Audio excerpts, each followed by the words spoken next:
Un réformateur vaincu par la crise. José Luis Zapatero a dû se résigner et convoquer des élections anticipées.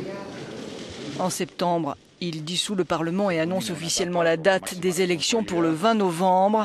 Une étape s'achève, dira-t-il, c'est le moment d'annoncer le calendrier de nouvelles élections.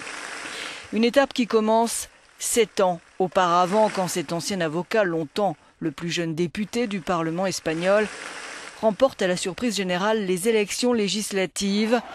Élu à la tête du PSOE en 2000, il ravit le poste de chef du gouvernement à Mariano Rajoy, le candidat du PP, successeur d'Aznar.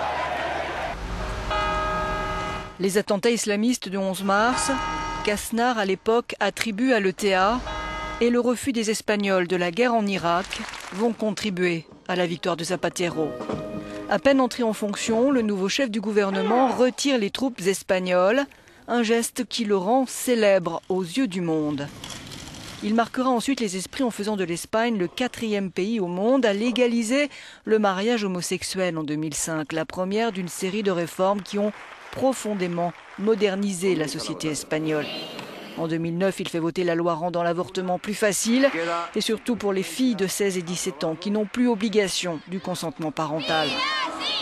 Cette loi provoque l'hostilité de la droite et de l'Église catholique qui mobilise à plusieurs reprises des milliers de personnes à Madrid. Les 2 mandats de Zapatero ont aussi été marqués par son action envers l'ETA. Après l'échec des négociations dues à la rupture de la trêve par l'attentat de l'aéroport de Madrid en décembre 2006, il renforce l'action policière en collaboration avec la France. Une stratégie qui se révèle payante. Avant la fin de son mandat, le 20 octobre dernier, l'ETA annonce la fin définitive de la violence. Pour Zapatero, c'est un succès. C'est une satisfaction légitime, dit-il alors, de voir la victoire de la démocratie, de la loi et de la raison.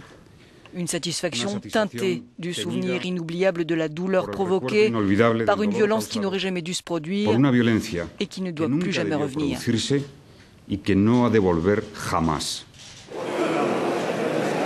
C'est sur sa gestion de la crise que le Premier ministre socialiste va finalement perdre le soutien des Espagnols.